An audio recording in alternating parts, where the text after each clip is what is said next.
Nung nagsimula kayo, anong struggles nyo nung pag-open nyo ng business? Nung nag-open kami, number one talaga niyan, ang pinaka-struggle is how to catch the client, customers. Kasi ang sa ano talaga, industry ng automotive is targeting customers. Kasi kung auto garage lang, kadami kaya sa Dubai. Ang dami, kaliwat kanan Ano yung naman kompetensya yung mo. difference ng automotive sa auto garage? Ang automotive is a term lang ng automotive is like maintaining the car. Okay. Auto garage is yun yung area, yun yung industry ng type ng garahe. Yung automotive kasi pag parang expertise nyo, automotive. Kasi may iba kasi like tire shop.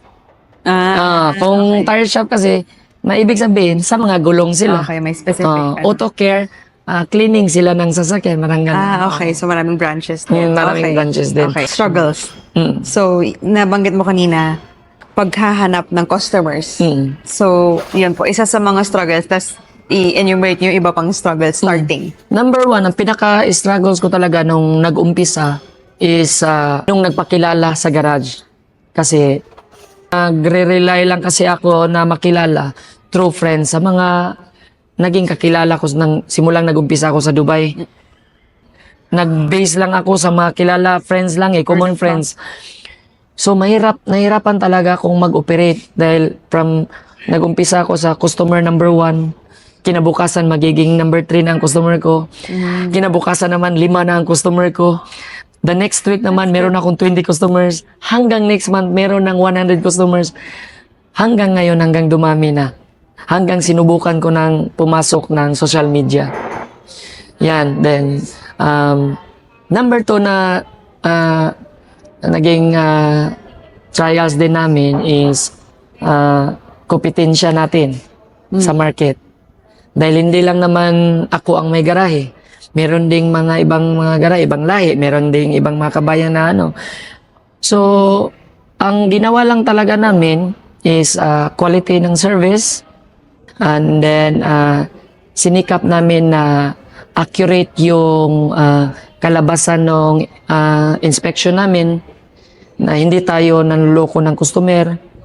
And lastly, yung figures, pag naniningil tayo, yung accurate lang sa market, within the standard price with the market lang, hindi yung sobra-sobra.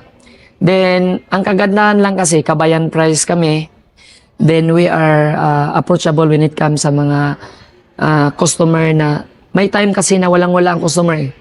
Ako kasi, naiintindihan ko kasi ang customer pag walang-wala, kaya kino-consider ko minsan kung magkano lang meron dyan, sige, bayad nyo muna, balikan nyo na lang ako.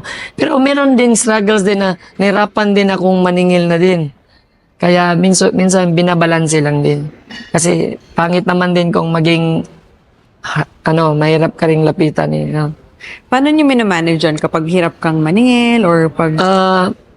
Yun ang Financial. isa pa din sa pinakamahirap ang maningil kasi dalawa ang mapupuntahan mo dyan . Pag maningil ka, ikaw yung pangit. Pag hindi ka rin maningil, ikaw ang malulog mo. Yes.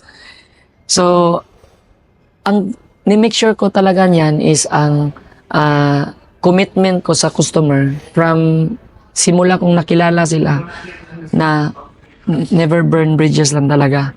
Ayaw kong masira yung pagiging kung kailan kami nagkakilala, kailan ko sila naging customer. Hanggat sa kaya ng patience na mapaintindi ko na kailangan ko din, sana maintindihan, kahit makunti-unti, mabayaran. Mahirap talaga, pero hindi mo rin silang pwedeng kalabanin. Kasi sa industriya ng automotive, kaliit lang ng mundo. Sa isang tao, isang salita ka lang. Thousands na mapagsabihan yan. Sira ka na. Kaya minsan manahimik ka na lang din. Anuin mo pa rin, in other way na lang, na kung maningil ka man. Pero well, lahat naman na manage naman. Yung iba naman, naintindihan, may mga reason naman sila .